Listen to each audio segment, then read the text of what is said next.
¿Me escuchan?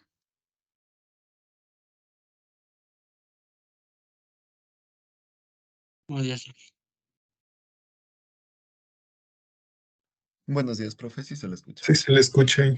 Muy bien, muchas gracias. Continuamos en donde nos habíamos quedado. Estábamos Disculpe, viendo. Inge, quería preguntarle qué podíamos hacer con lo de la API en el trabajo grupal. Ya. Sí, sí, sí. A ver, ¿qué es lo que vamos a hacer? ¿Cómo estaba colocada la tarea?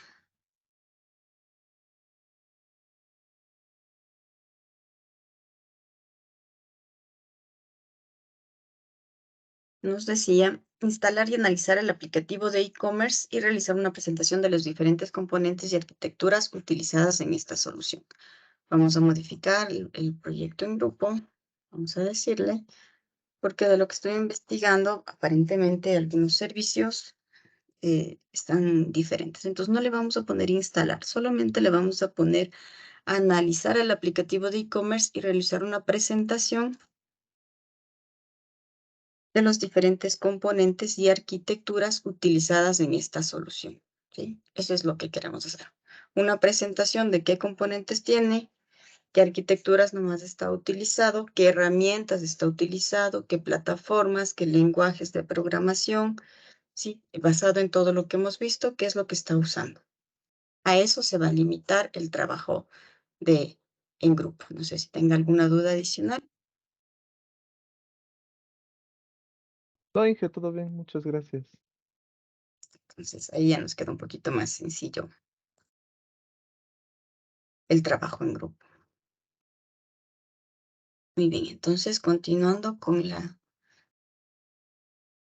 clase que teníamos, estábamos viendo ya la parte de escenarios y tácticas que necesitamos para hacer los diagramas de arquitectura que planteemos como arquitectos sean un poco más eficientes. Habíamos visto que estos escenarios y tácticas van a estar basadas en lo que es el cumplimiento de los atributos de calidad, es decir, cómo hacemos que nuestro software tenga una mejor calidad desde el punto de vista de un arquitecto. Entonces, veíamos que la aplicación de los diferentes atributos de calidad va a estar en función de un estímulo. ¿Cuál va a ser el estímulo sobre ese atributo de calidad y qué tácticas vamos a utilizar para controlar ese estímulo y dar una respuesta correcta?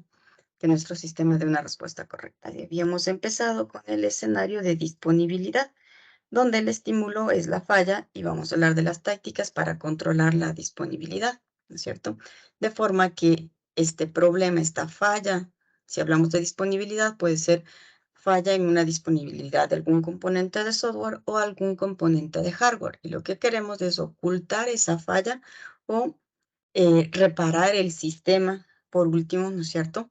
Ese sería el resultado que pretendemos. Y dentro de lo que es la disponibilidad, habíamos hablado que tenemos primero lo que es la detección, la recuperación, enfocada en lo que es preparar o reparar, o la recuperación cuando ya nos toca bajar el servicio por completo, reiniciarle nuevamente, eso sería la reintroducción. Mientras que el preparar y el reparar intentamos ocultar la falla o recuperar el sistema sin tener que reiniciar el sistema. Y las tácticas de prevención. Dentro de detección vimos que era el pin o el eco, el latido, el manejo de excepciones o un log de excepciones donde tengamos eh, documentado cuál fue el problema que ocurrió o que nos puede ayudar a identificar cuál es el problema que ocurrió. Dentro de recuperar, vimos que había el de votación, el de redundancia activa, redundancia pasiva o el caso de un repuesto. Dentro de disponibilidad, aquí fue donde nos quedamos. Estábamos hablando de la parte de reintroducción. Cuando hablamos de reintroducción es cómo podemos hacer que una vez que ha ocurrido una falla de disponibilidad, podemos reintroducir el sistema reiniciándolo y que vuelva a estar disponible. En ese caso tenemos algunas de estas tácticas. Primero, el modo sombra. ¿Qué es el modo sombra? Es cuando un componente empieza a fallar y entonces lo quitamos de nuestro clúster productivo. Si hablamos de un clúster, significa que yo tengo más de un servidor trabajando como un clúster, es decir, todos actúan como si fuese uno solo, pero físicamente a nivel de hardware vamos a tener varios servidores, ya sean físicos o virtuales, pero son varios servidores. Entonces, cuando hay la falla en alguno de estos componentes, el modo sombra es quitar de nuestro clúster este componente que está dando problemas y lo seguimos evaluando por detrás a ver si se comporta correctamente o no, ya sea con un operador, es decir, algún operador del data center puede empezar a revisarle el logo, verle qué es lo que le está ocurriendo a este componente sin que lo hayamos retirado por completo. Solamente deja de funcionar un momento. Puede ser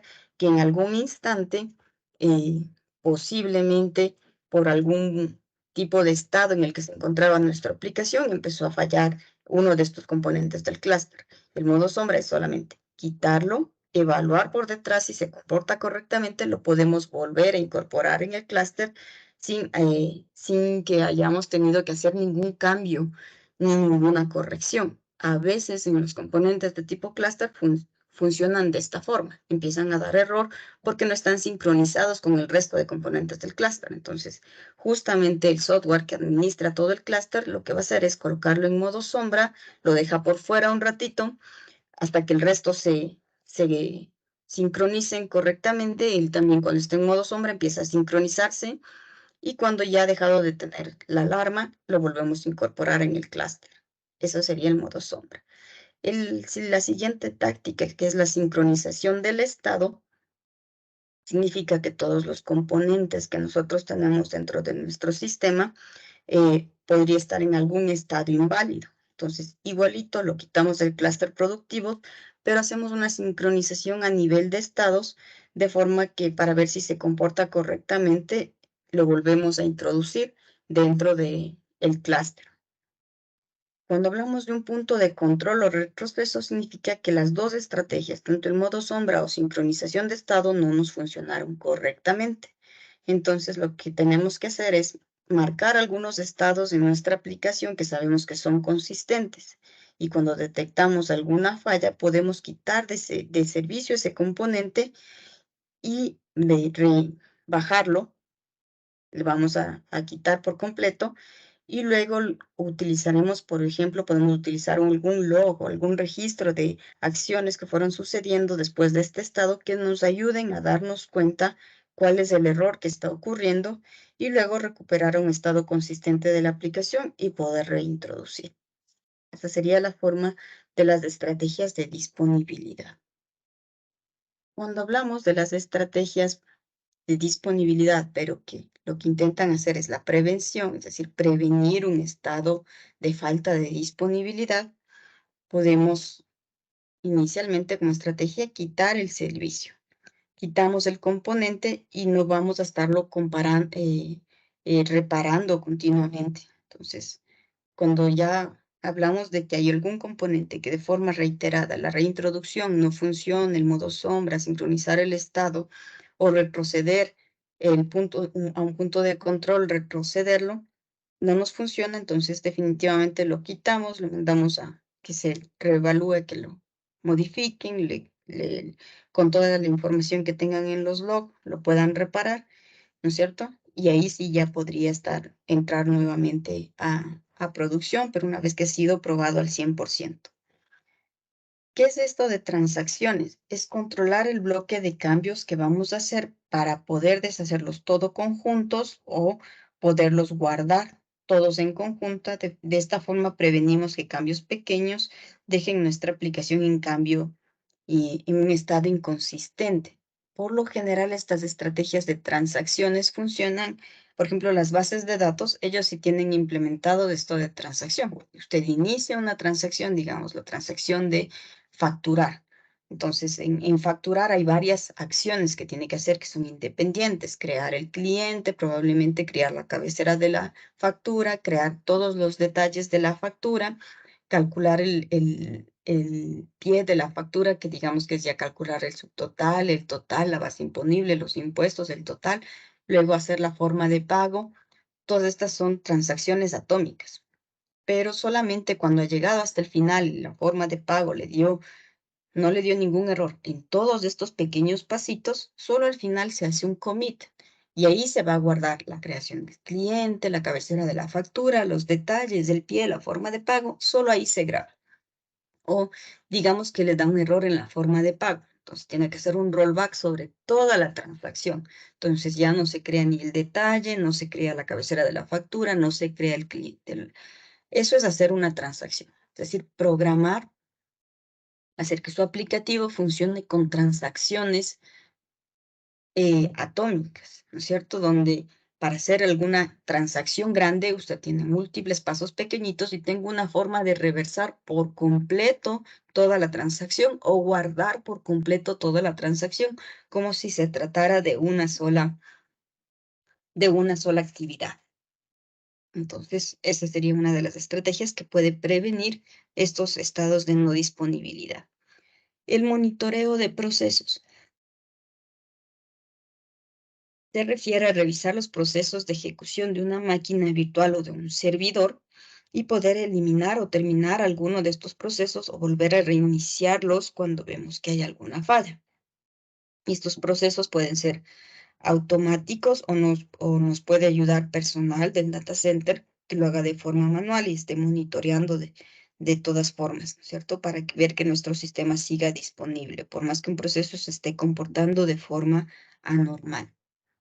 ¿Qué ocurre? Por ejemplo, podemos encontrar que dentro de todos nuestros servicios que tenemos, algún proceso tiene algún error. Entonces, ese se le puede dar de baja y el monitoreo es justamente tener software automático que dé de baja algún proceso si se comporta mal y luego lo reinicie. Sí existe software especializado que hace eso, pero tiene su costo.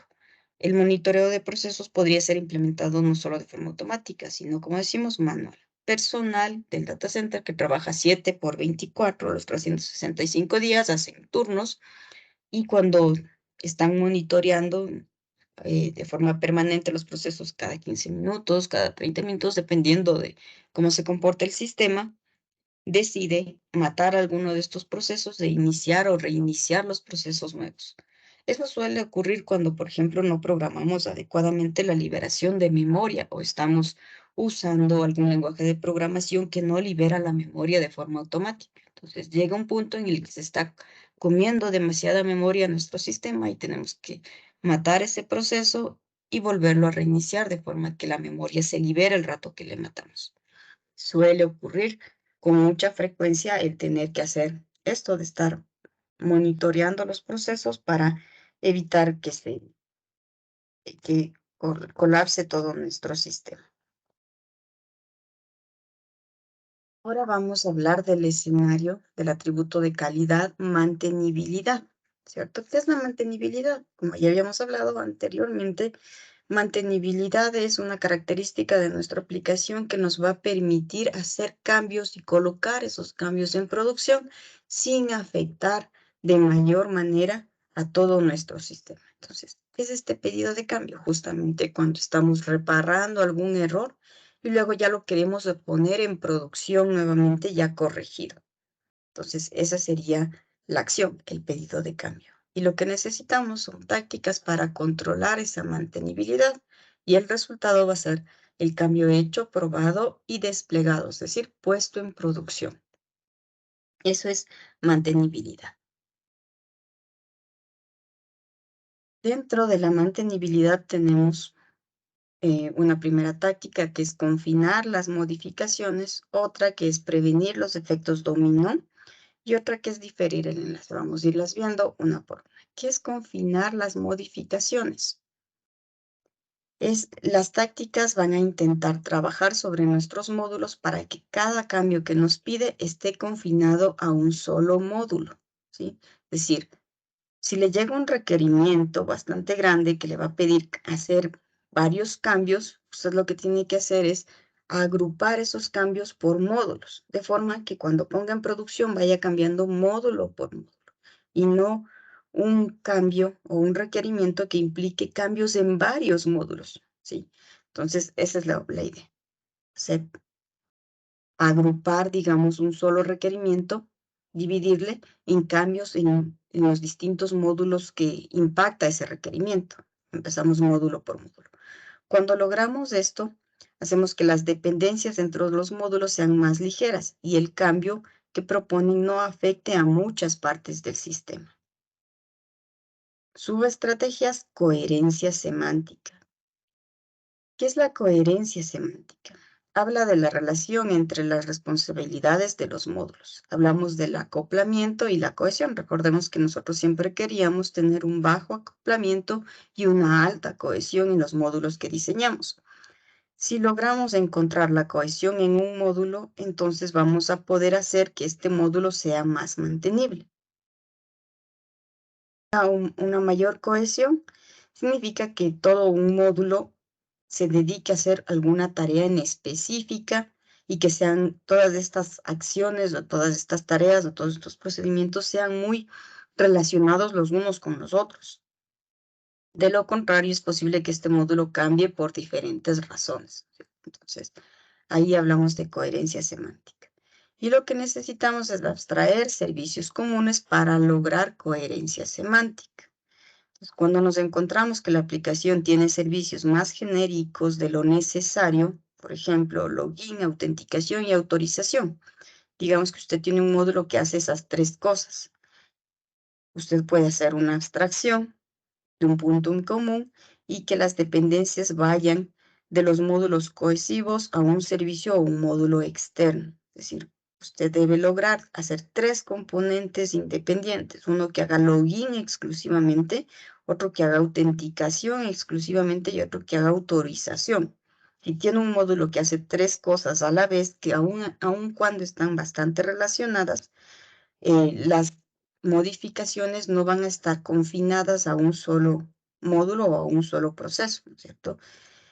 Y probablemente necesite más bien crear como microservicios, ¿cierto? Entonces podría, para lo que es el login, la autenticación y la autorización, utilizar microservicios de forma que cada uno de estos servicios pequeñitos se encarguen de hacer cada uno de estos pasos, como si fuese un servicio externo. Y de esta forma, este componente puede estar separado de la arquitectura, ¿no es cierto? Sin estar separado de la arquitectura, ser un módulo separado.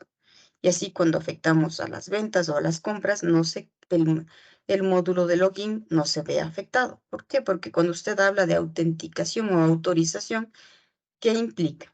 El login implica validar un usuario y una contraseña correcta. La autenticación implica ver que ese usuario efectivamente es quien dice ser, ¿cierto? Por lo general, estrategias de autenticación será hacerle una pregunta secreta o preguntarle alguna cosa adicional. Y la autorización es una vez que ya sabemos que quien nos pidió el usuario y la contraseña y sabemos que es quien realmente dice ser, le damos autorización a qué módulos nomás puede acceder ese usuario. Digamos que puede acceder al módulo de ventas o al módulo de compras también. Y entonces, si nosotros dentro del módulo de ventas tenemos puesto código para revisar la autenticación o la autorización, y dentro del módulo de ventas también tenemos puesto código para hacer autenticación, para validar que efectivamente tenga esos permisos, ahí es cuando no estamos hablando de que estos módulos sean muy y tengan una bajo acoplamiento, y una alta cohesión. Entonces necesitamos separar todo lo que es autenticación a un módulo externo y así ventas o compras no se van a ver afectadas y no debe haber código de autenticación o autorización dentro de los módulos de compras o ventas.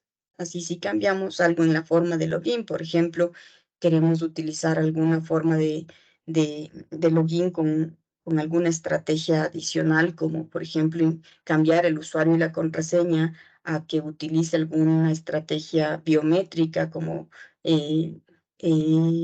identificar la huella dactilar o identificar la retina del ojo o los otros que utilizan la autenticación facial, ¿no es cierto?, para identificar que el usuario es quien dice ser.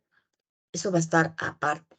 Lo que queremos hacer es crear un módulo adicional y así si cambiamos de usuario y contraseña a un módulo de autenticación o de login más sofisticado, no afecte al módulo de compras o al módulo de ventas. Eso es lo que queremos cuando hablamos de coherencia semántica o abstraer servicios comunes. Es decir, tener solamente un módulo que se dedique a hacer lo que es autenticación y no que dentro de los diferentes módulos que pueda tener nuestro sistema, estar haciendo trabajo de autenticación. Así que eso sería una mala práctica.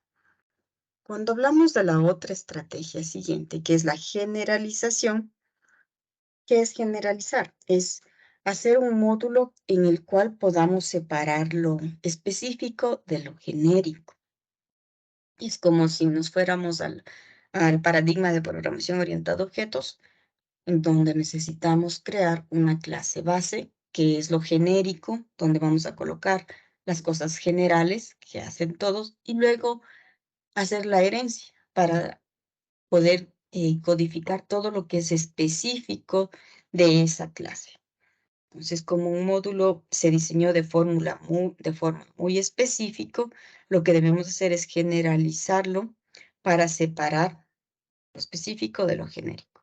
Lo genérico podemos inclusive no hacer una clase, sino una interfaz o una clase abstracta, donde vamos a implementar conceptos más globales. Y lo que queremos también en la parte de general es que no sean, no sea cambiado con mucha frecuencia. De hecho, nosotros debemos tratar de poner código en la parte general, lo más, valga la redundancia, general posible, de forma que casi no se cambie. Y cuando hay cambios, los cambios tengan que hacerse en la parte específica, ¿no es cierto? También podemos decir que los conceptos globales se cambian menos frecuentemente y nos permite que esos componentes sean más estables. Y lo más específico, que usan diferentes recursos, como pueden ser un archivo o una API, cambian con más frecuencia, estén aislados de la parte genérica. A través de la generalización se puede llegar a un sistema más estable y por ende la mantenibilidad del sistema en general va a mejorar. Entonces, esa también sería una buena estrategia, generalizar. Limitar opciones disponibles. Significa limitar el rango de modificación que nos va a ayudar a que nuestra aplicación sea más mantenible. Si un cambio requiere modificar una parte del sistema y hacer que esto se comporte de otra forma, quizá una nueva forma de comportamiento es radicalmente diferente a la anterior. Entonces, lo que debemos hacer es trabajar con este requerimiento para lograr que no sea radicalmente diferente, sino que se pueda limitar las opciones de modificación a quizás a familias de comportamientos similares o interacciones con sistemas externos que se comporten de forma similar. ¿Qué es lo que podemos hacer aquí con limitar las opciones? Es decir, a usted le llega un requerimiento, ¿no es cierto?, para modificar alguna funcionalidad. Usted debe tratar de implementar ese requerimiento, pero, por ejemplo, manteniendo la firma del método, ¿sí? Lo que ya haga el método internamente puede ser modificado a lo que le están pidiendo, pero es su opción como programador o como arquitecto para pedirle al programador que haga es que trate de evitar cambiar, por ejemplo, las firmas de los métodos y solo modifique o trate de implementar ese requerimiento solamente modificando cómo funciona internamente el método en la medida de lo posible. Va a haber escenarios en los que tratar de mantener la firma del método sea bastante complejo, entonces, ahí sí le va a tocar cambiar todo, ya porque no le quedó otra opción. Pero cuando no cambiamos, por ejemplo, las firmas de métodos, hacemos que, no tenga que modificar todas las partes en donde llamó a ese método, ¿cierto? Entonces, por eso es que no queremos cambiar la firma de algún método en específico que nos están pidiendo cambiar. Porque si no, si cambiamos la firma, le agregamos un parámetro adicional o el tipo de parámetro, va a tener que cambiar el código en todos los módulos que llamaban a ese método. Entonces, eso es limitar las opciones. Tratar, en la medida de lo posible, no modificar las firmas de los métodos que estamos utilizando, de forma que la integración con el resto de componentes no se vea afectada.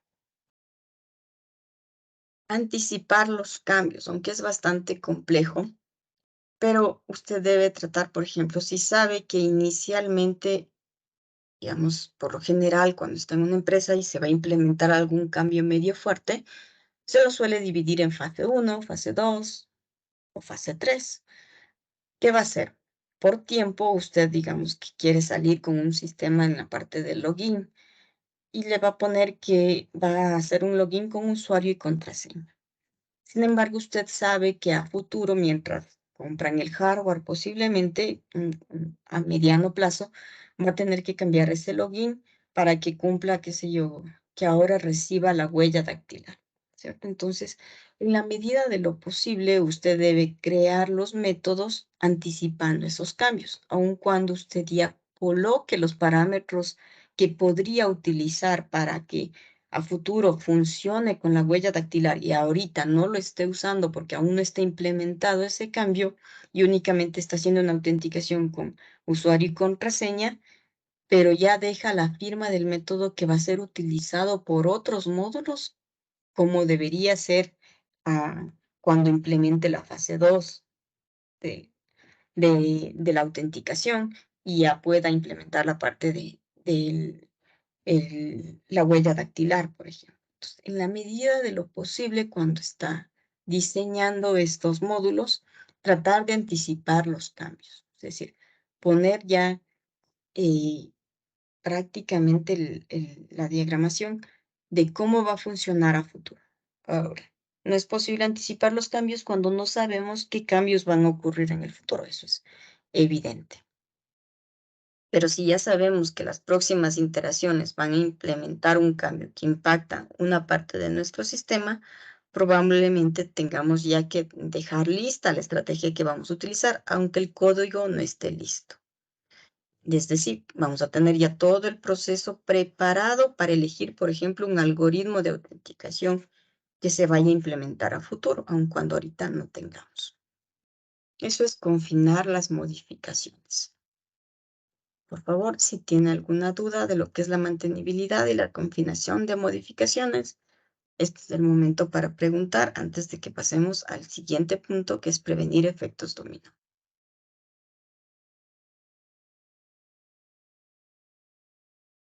¿No? Entonces, sigamos al siguiente parte de la mantenibilidad, que es prevenir los efectos dominó. ¿A qué nos referimos a esto?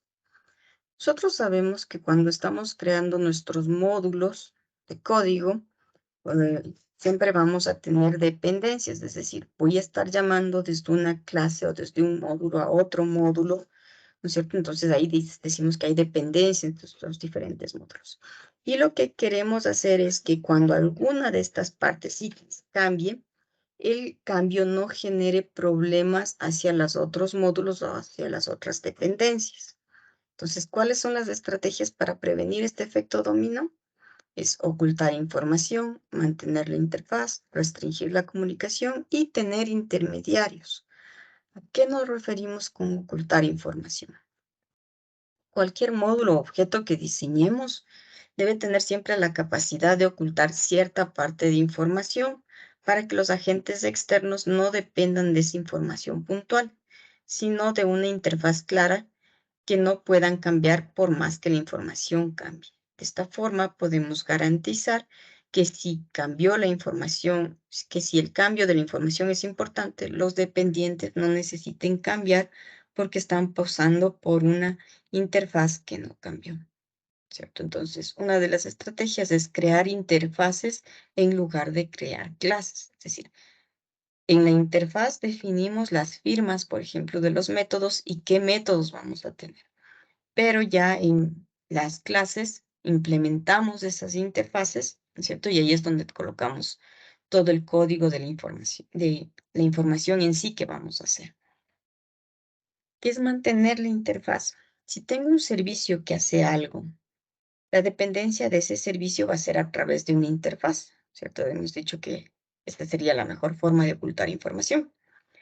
Si no hay esa interfaz, sino que tengo múltiples llamados a la clase en sí, a una acción en específica, entonces esa dependencia no está clara, es una dependencia implícita y hay varias acciones, y eso hace que cuando alguna de esas acciones cambie, pueda poner en riesgo la ejecución externa de este módulo. Damos un ejemplo, tal vez para visualizar un poquito mejor qué es mantener la interfaz. Ponemos un servicio que hace el cálculo de un impuesto y luego agregarle a ese impuesto el cálculo de un beneficio, ¿cierto? Y luego agregar ese beneficio y ese impuesto a la compra que se está haciendo actualmente para luego pagarla. Todos estos pasos se hacen por separado y hacen que cuando se cambie cualquiera de estas interfaces no se pueda conservar la funcionalidad externa a la interfaz. Sin embargo, sí puedo tener una sola interfaz que se mantenga y que pueda mantener un solo mensaje que sea coherente. Entonces, al mantener esta interfaz, logramos que el cambio interno en cada uno de estos pases que se agregue, así agreguemos un nuevo pase, no afecte a quienes consumen este servicio.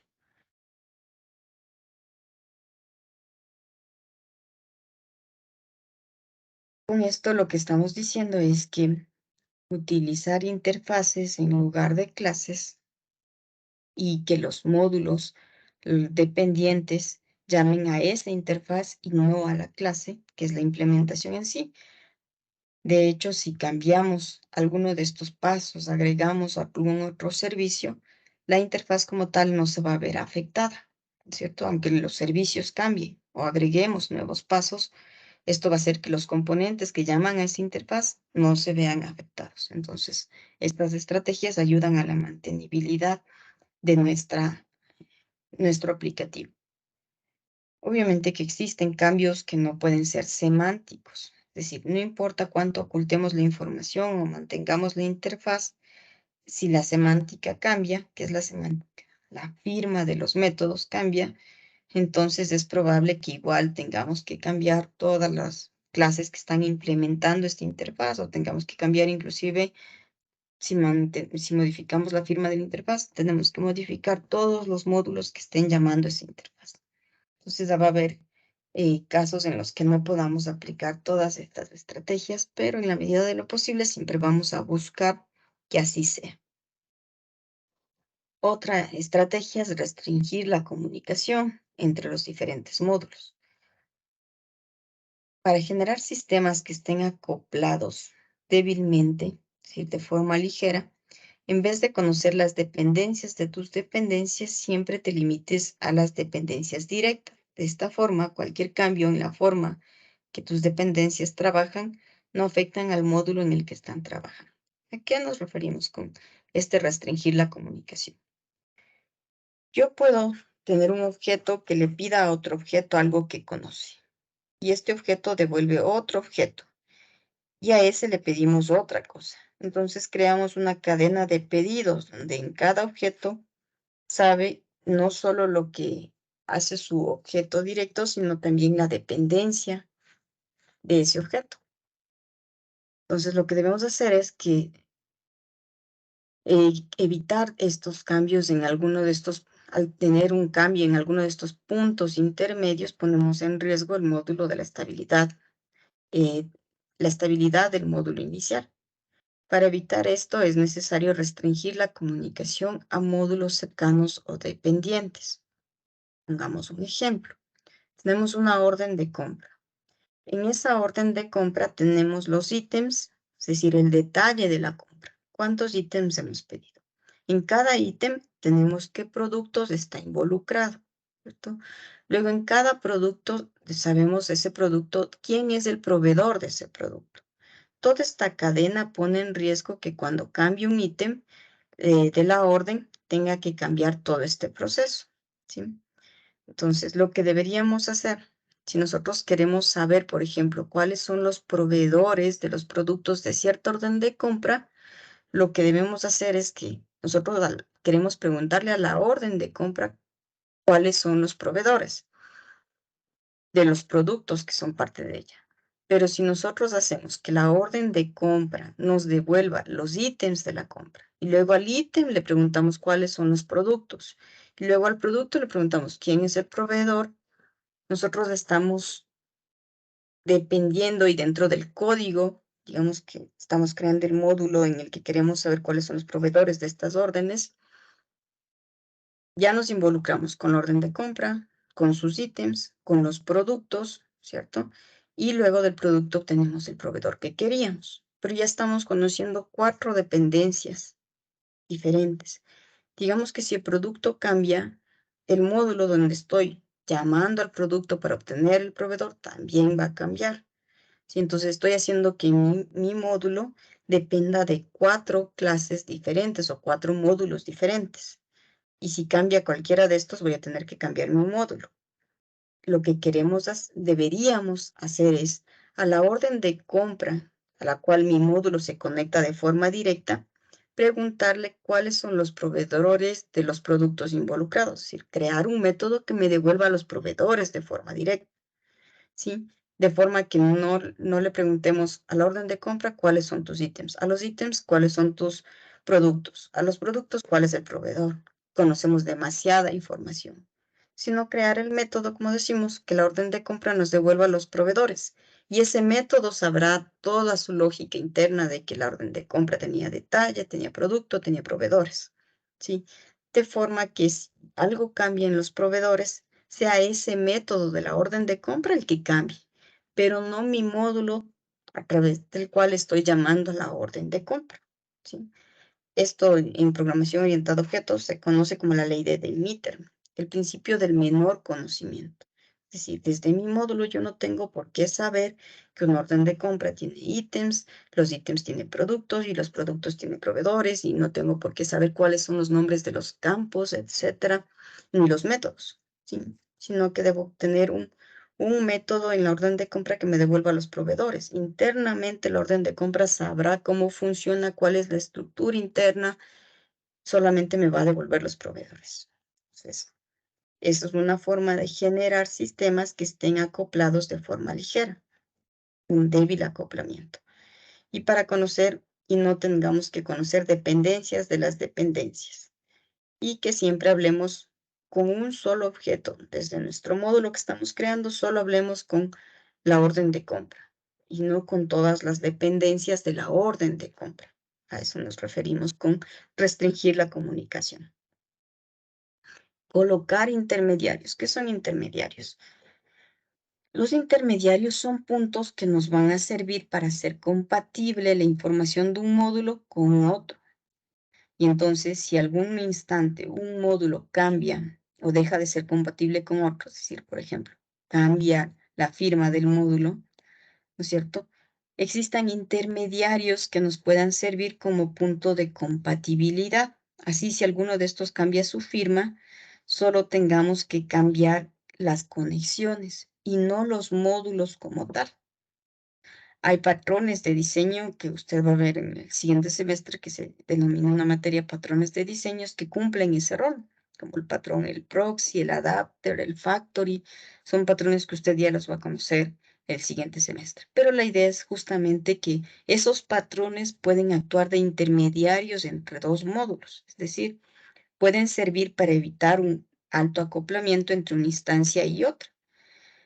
Si no hablamos a una forma tan detallada como son estos patrones de diseños que nos sirven para crear objetos, podemos hablar, por ejemplo, a un nivel más alto, un nivel más arquitectónico, donde podemos utilizar componentes, conectores, como los que vimos anteriormente, de tipo public subscribe, ¿cierto? O también podemos usar conectores de datos, como son los repositorios o las pizarras, es decir, colocamos la información, hacemos que un módulo guarde información en una base de datos y nosotros leemos esa información de la base de datos desde otro módulo.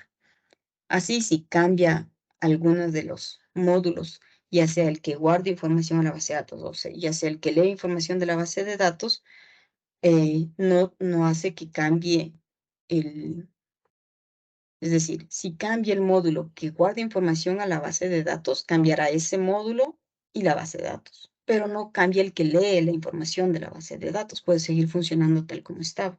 Igualito en el otro caso, si cambia el que lee, como está leyendo de la base de datos, posiblemente cambie la base de datos, pero no cambia el que guarda información ahí.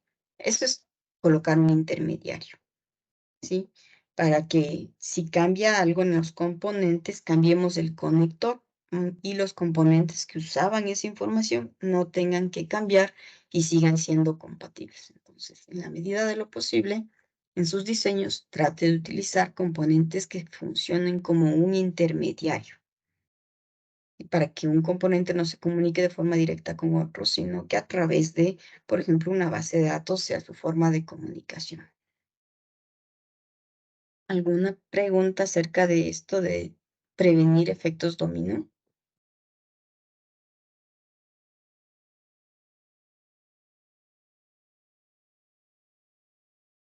¿No? Muy bien. Pasemos a la siguiente estrategia de mantenibilidad, que es diferir el enlace. ¿Qué es esto de diferir el enlace? Cuando nosotros estamos programando en la mayoría de lenguajes de programación, necesitamos enlazar los componentes que son dependientes entre ellos en el momento de la compilación, lo que significa que para poder cambiar una parte del sistema necesitamos volver a compilar todo el aplicativo para así desplegar todo el componente enlazado. Diferir el enlace lo que implica es no enlazar los componentes o las librerías en tiempo de compilación, sino en tiempo de ejecución. O podemos crearnos algún método que se llame carga del sistema y es ahí donde se van a colocar estos enlaces para que estas partes sean más mantenibles y sean puestas en producción o desplegables de manera independiente. Esa es la idea.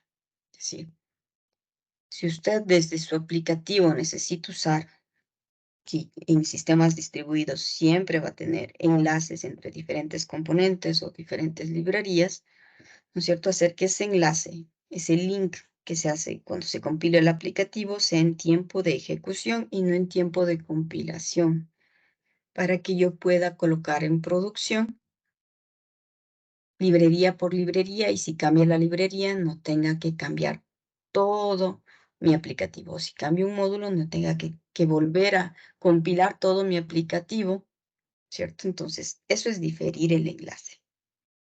¿Cómo podemos hacer eso?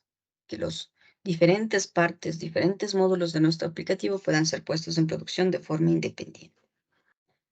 Una de las estrategias es el registro de ejecución. Es decir, cuando un módulo o un servicio depende de otro, si dependen fuertemente, van a requerir estar compilados juntos. Si nosotros podemos diferir esa compilación y que se registre un servicio en momento de ejecución, es decir, que se ponga disponible a sus dependencias recién en el momento de ejecución, podemos hacer que estos servicios se puedan desplegar independientemente. El caso más común es el caso de estrategias en lo que son patrones de diseños. Es decir, si tengo como dependencia una interfaz, yo voy a tener que desplegar compilando contra esa interfaz y puedo diferir el enlace a las implementaciones específicas. Si yo quisiera tener, por ejemplo, una estrategia para diferir si escribo algún resultado a un archivo o un storage remoto, podría diferir esa decisión de dónde voy a guardar esa información a una configuración o a un registro en ejecución. Ese registro podría ser un container de inyección de dependencias o un factory que pueda decidir en ejecución qué estrategia usar. Es decir, si voy a escribir hacia ese archivo o voy a escribir hacia un storage. Entonces sabemos ya que un storage es como un disco externo a mi servidor, grandote, donde yo puedo guardar información. ¿Sí? Entonces, ese es el registro en ejecución. Podemos utilizar también archivos de configuración, ¿sí? Que van a servir estos archivitos en el momento de ejecución, saber cómo vamos a conectar varias partes. Es decir, yo coloco en archivos de configuración, por ejemplo, si yo me quiero conectar hacia una base de datos, en ese archivo de configuración voy a colocar dónde está la dirección IP del servidor de esa base de datos, cómo se llama esa base de datos, con qué usuario y con qué contraseña yo me conecto hacia esa base de datos. De forma que si la base de datos cambia, inclusive de tipo de base de datos, o cambia de la dirección IP del servidor, yo no tenga que cambiar todos los módulos que se van a conectar a esa base de datos, porque los módulos lo que van a hacer es leer ese archivito de configuración para enterarse en dónde está la base de datos, qué base de datos es y con qué usuario o con qué contraseña conectarse y poder hacer esa conexión. Eso es diferir el enlace. Si en cambio usted desde su aplicativo, desde su herramienta de desarrollo, ya crea la conexión en código duro, es decir, dentro del módulo de ventas usted está decidiendo ahí puesto en código duro, es decir, está en el código colocado la configuración de cuál es la base de datos, qué dirección IP es, cómo se llama. Cada vez que se cambie la base de datos, usted va a tener que recompilar su código cambiando, ¿no es cierto?, la dirección IP, el usuario, la contraseña y eso, y va a tener que publicar de nuevo ese módulo que ya cambió la conexión hacia esa base de datos. Eso es lo que no queremos. Inclusive los archivos de configuración, si hablamos a nivel de base de datos, por ejemplo, su sistema va a pasar al menos por 3 tipos de base de datos distintos. Una base de datos de desarrollo, donde usted hace todos los cambios y está haciendo el desarrollo en sí del aplicativo, ¿no es cierto? Una base de pruebas. Luego va a tener que conectar su sistema a la base de datos de control de calidad, que es una base de datos diferente. Y entonces, lo único que usted tiene que cambiar es ese archivito de configuración, donde le dice que la base se llama de una forma distinta y está en un servidor diferente. Cuando pase a producción su aplicativo, la base de producción es otra, es diferente. Entonces, en ese archivito de configuración va a estar guardado cuál es la dirección IP del servidor de producción, cómo se llama la base de datos en producción y con qué usuario o contraseña se va a conectar. Entonces, ese enlace, esa conexión a la base de datos va a estar diferida a través de archivitos de configuración. Inclusive, también nosotros podemos utilizar otro tipo de archivos de configuración, como por ejemplo archivitos de tipo JavaScript JS, en donde nos van a decir, eh, por ejemplo, si en esta arquitectura recordemos la de tipo plugin, ¿cierto? En donde desde un servidor, desde un aplicativo, nosotros nos conectamos a un plugin que inclusive el aplicativo ni siquiera sabe que ese plugin todavía existe, puede ser creado después. A través de un archivito de configuración, yo puedo saber cómo funciona ese plugin y instanciarlo solamente en ese momento. Digamos que ese tipo de arquitectura funciona así, con archivitos de configuración. Estos archivitos JS me van a decir cuál es la firma de esos métodos para poderlos resolver en tiempo de ejecución. De hecho, el uso de la siguiente estrategia, que son los polimorfismos, ¿cierto? También nos sirve para diferir el enlace. Si un objeto puede comportarse de forma diferente en base a su estado. A través del polimorfismo podemos postergar la forma en que se resuelve el problema de qué instancia del objeto será. Como se ve, todas las tácticas que hemos visto hasta el momento tienen una fuerte orientación o tienen mucho que ver con la programación orientada a objetos. Y esto se debe a que justamente este paradigma de programación orientada a objetos está realizado para hacer que la mantenibilidad de un sistema sea muy buena. ¿Qué es el polimorfismo y por qué nos sirve? Es decir, por ejemplo, si usted tiene una clase llamada, lo básico que siempre se enseña cuando se aprende el polimorfismo, crea una clase llamada auto y luego tiene diferentes clases derivadas del auto, ¿no es cierto? Y todas tienen el método imprimir. Entonces, usted sabe que va a llamar a un método imprimir, pero no sabe si va a llamar al método imprimir de una especialización ya del auto, el método imprimir del autobús, de un automóvil deportivo, de un automóvil turístico, que el método imprimir es distinto en cada caso. Por eso nos sirve muchísimo usar el polimorfismo, es decir, usar los nombres de los métodos, el mismo nombre, pero para diferentes objetos.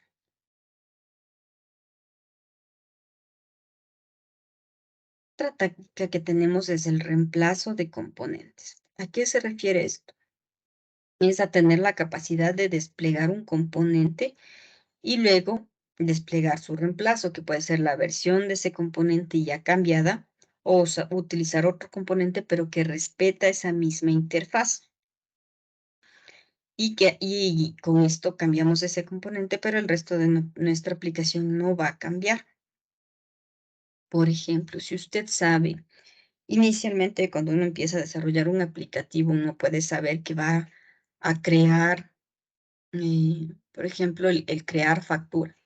Digamos que ese método todavía no lo ha implementado, pero usted ya crea las interfaces con o la clase abstracta puede ser también, ya con los métodos que usted entiende que va a usar y que alguien más va a implementar, ¿cierto? Sobre todo cuando desarrollamos en equipos grandes y cada quien se encarga de alguna clase diferente. Lo primerito que se implementará serán las interfaces o las clases abstractas. Ahí ya tenemos la firma de los métodos y así, aunque todavía no hayan creado el código, es decir, la implementación de alguna clase, usted ya puede usarla.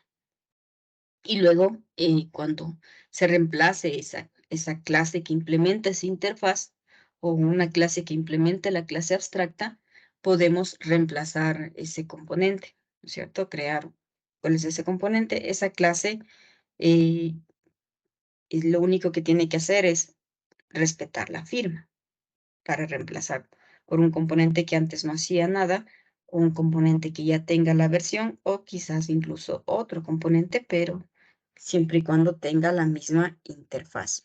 Eso también es diferir el enlace. Y también podemos hacer que nuestros componentes estén adheridos a algún protocolo en particular. Nosotros sabemos que los componentes se comunican a través de diferentes protocolos de comunicación. Y entonces, nosotros podemos usar interfaces o llevar a nivel de arquitectura que diferentes componentes podemos decidir cuál va a ser su esquema de comunicación, ¿cierto? Y entonces el mensaje que se viaja para comunicar dos componentes, ¿cómo los comunicamos? A través de un mensaje.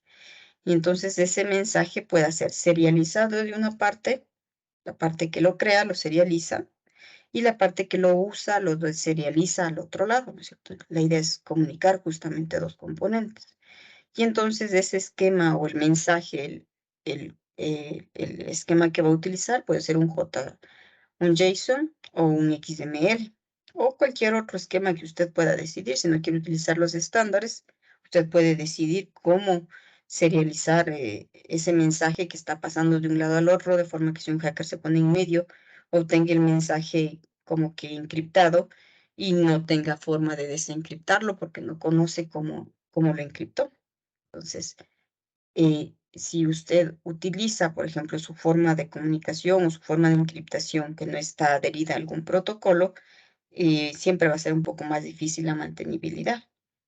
Pero si usa ya, eh, en base al protocolo de comunicación que va a usar para comunicar esos componentes, ya puede usar un esquema clásico de comunicación, como es el uso de estos archivitos o esquemas JSON o los esquemas XML.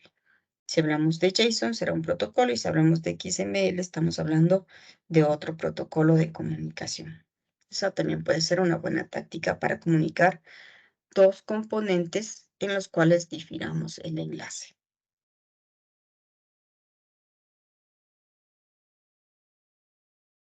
Muy bien, antes de pasar a otro, otro,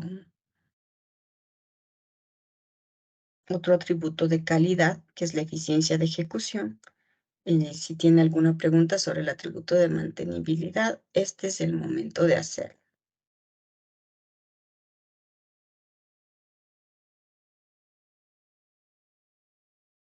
¿no? Bien, entonces pasemos al siguiente atributo Profe, de yo calidad. tengo una pregunta. Dígame. Con respecto a la mantenibilidad, cuando mejoramos las piezas, los componentes, hablando de hardware, ¿también estaría dentro de la mantenibilidad o no? En general está específico hacia lo que es software. De hecho, el diferir el enlace a nivel de hardware no hay enlaces como tal, ¿no es cierto? Los equipos, los servidores no se enlazan unos con otros, sino que es el software, los componentes de las piezas de software, las que están instaladas dentro de este hardware y ellas son las que tienen ese enlace, ¿cierto? Y de hecho es el software el que se comunica uno con otro. Y cuando hablamos de sistemas distribuidos, estarán en servidores distintos. pero no, la mantenibilidad se está refiriendo más bien a una mantenibilidad a nivel de software, de interfaces y componentes de software. Gracias, profe.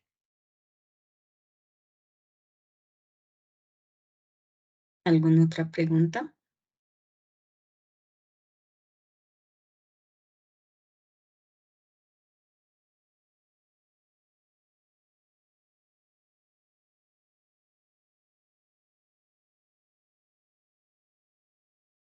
¿No? Muy bien, entonces continuemos con lo que es la eficiencia en ejecución.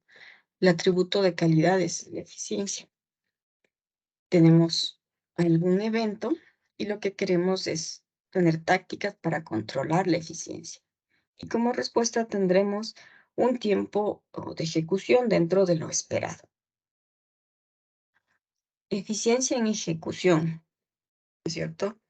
Nos vamos a referir a que vamos a tener eventos ingresando a nuestro sistema como estímulo y luego vamos a trabajar sobre esas tácticas para controlar esta eficiencia y que la respuesta esté dentro del tiempo esperado. Tenemos la demanda de recursos, la gestión de recursos y el arbitraje de recursos. ¿Qué es demanda? Es tratar sobre cuándo entra un evento, cómo hacemos para que ese evento tenga los recursos disponibles y cuántos de estos recursos necesita, ¿sí? Dentro de la demanda de recursos tenemos mejorar la eficiencia computacional, que trata de cómo podemos hacer que nuestros algoritmos funcionan y podemos analizar nuestro procedimiento para encontrar cuáles son los puntos en donde no estamos siendo eficientes. Es decir, medir. Tenemos que medir cuánto se demora cada uno de nuestros algoritmos para ver cuál es el que hay que modificar, cambiar por otro que sea un poco más rápido. Eso nos va a ayudar a mejorar la eficiencia computacional, que es finalmente el tiempo de respuesta. Algunas veces esa eficiencia computacional también no va a estar enlazada a un algoritmo. Digamos que si es un algoritmo de orden, pongamos los que conocemos. Si es un algoritmo de búsqueda y estamos utilizando el de la burbuja y ese se demora muchísimo, nos damos cuenta que ese es el pasito de nuestro proceso que está demorando más, cambiamos por un algoritmo que sea más rápido, ¿cierto? El quicksort podría ser mucho más rápido. Pero no siempre hablamos de que la eficiencia está atada a algún algoritmo, sino también puede ser la eficiencia atada a alguna estructura de datos en la cual estamos almacenando nuestra información. Entonces, probablemente usted ya conoce la estructura de datos, tenga que cambiar por una estructura que le haga que las cosas sean más rápidas, más eficientes, ¿no es cierto? Vimos nosotros en estructura de datos algunas estructuras que le sirve dependiendo del escenario. Entonces, justo aquí en mejorar la eficiencia es donde usted debe escoger algoritmos y estructuras que hagan que las cosas sean más rápidas. Si hablamos de mejorar la eficiencia computacional, digamos que usted está haciendo consultas hacia una base de datos, ¿cierto? Por lo general, esas consultas deberán estar desarrolladas para que cumplan con el índice que tiene la base de datos, de forma que cada vez que hace esa consulta usa el índice, la base de datos va a usar el índice y sea mucho más rápido, ¿no es cierto? Si tenemos consultas que son lentas, habrá que colocar un nuevo índice en base a cómo ya está hecha la consulta, colocamos un índice para que esa consulta lo use y sea más rápido. Entonces, también a nivel de base de datos podemos hacer algunos cambios para hacer que esa eficiencia computacional sea más rápida. También, usted ya sabrá, en base de datos se puede cambiar algunas configuraciones en las bases de datos. Si yo tengo tablas en las cuales la principal actividad es la inserción, por ejemplo, yo crearé algún índice un poco más espaciado que dé mayor rendimiento en atender inserción, porque esa tabla es de mucha transaccionalidad. Por ejemplo, insertar ventas o compras o transacciones es la mayor cantidad de transacciones, de hecho, o de registros que se realiza. Entonces, daré mayor, en la configuración de la tabla, le daré, o del índice, le daré eh, mayor precedencia a que sea más eficiente en las inserciones. Eso va a hacer que mis consultas sean más lentas. Ahora, si es una tabla en la que se saca muchísimos reportes y la información cambia muy poquito, entonces le daré los índices y todo tendrán que estar creados de forma que se le dé mayor prioridad a las consultas, ¿cierto? A las búsquedas y a los ordenamientos. Entonces, todas esas tácticas tendré que ver a la hora de mejorar la eficiencia computacional. Cuando hablamos de reducir la sobrecarga, ¿de qué hablamos? De cuántos pasos o cuántas acciones tenemos que hacer para una misma tarea para responder a un mismo evento. Entonces, puede ser que algún evento esté sobrecargado, es decir, tenga demasiados pasos para completar alguna tarea específica y eso hace que sea muy lento en la respuesta. Probablemente tengamos que pensar bien en ese evento, en esa transacción que estamos haciendo y cambiarla a 2 transacciones, cambiar ese paso, que es un paso grandote, a 2 pasos más pequeños, ¿cierto? Entonces, para que no esté sobrecargada esa transacción de un montón de pasos que tiene que hacer, o ver qué pasos podemos obviar para que la transacción sea más rápida. Ahí hablamos de reducir la sobrecarga. Siempre estamos hablando de como de rediseñar algo que ya está en producción para mejorar la ejecución. Sí, necesariamente para medir la eficiencia en ejecución es algo que ya está en producción, ya está funcionando. Probablemente cuando usted diseñó y desarrolló ese software, no midió o no sabía cómo se iba a comportar ya en producción. Pero cuando ya está en producción y usted ve que hay alguna transacción demasiado grande, podemos rediseñar para convertirla en 2 pasos o en 2 transacciones distintas, de forma que mejoremos la carga. Manejar la tasa de eventos. ¿Cuántos eventos vamos a emitir a un componente específico? Y si es necesario ser tan fino en esos eventos. Si podemos reducir esta tasa de eventos, podemos optimizar esta comunicación.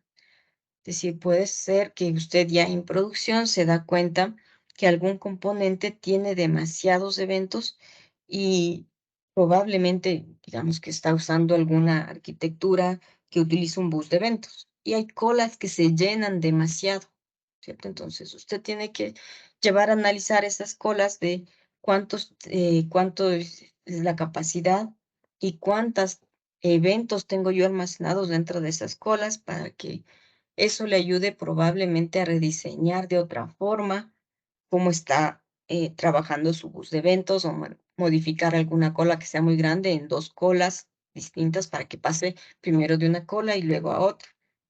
Eso también le podría ayudar en mejorar la eficiencia. La frecuencia de muestreo, ¿a qué se refiere?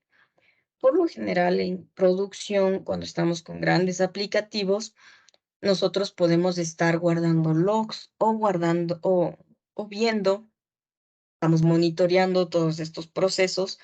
Entonces, una forma de monitorear puede ser guardar el número de transacciones cada cierto tiempo hacia una base de datos. Eso es un muestreo, porque lo que no se mide no se puede mejorar. Entonces, yo necesito medir, por ejemplo, los eventos, medir la carga, medir el tiempo de cada una de las transacciones.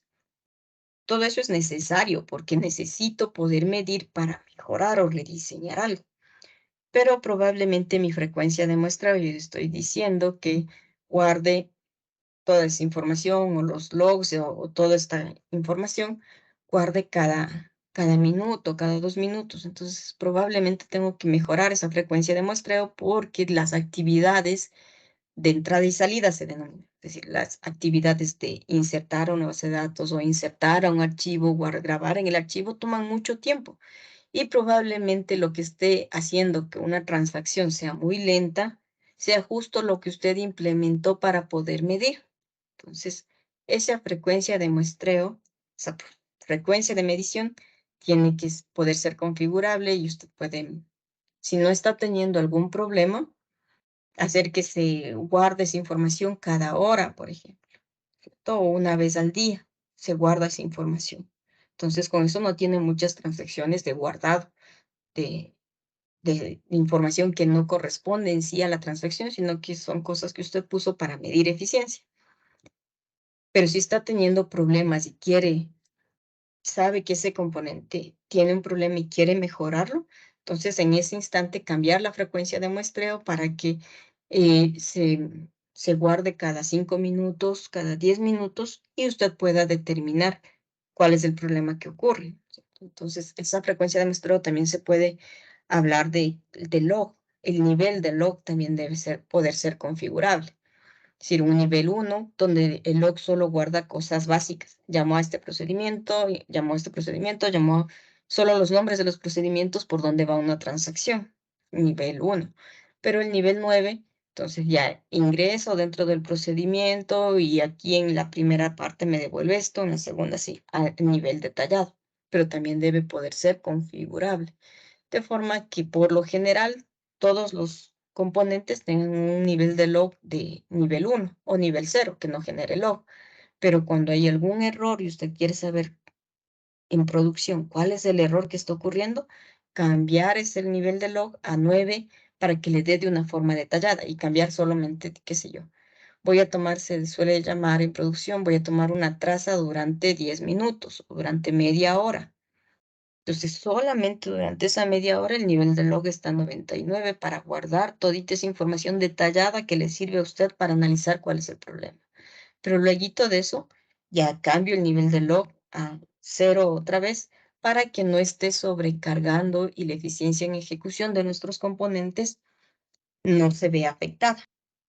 Entonces, eso también debe tomar en cuenta al momento que está diseñando un aplicativo. La eficiencia en ejecución también se ve afectada, o otra estrategia es la gestión de los recursos. ¿A qué se refiere con esto?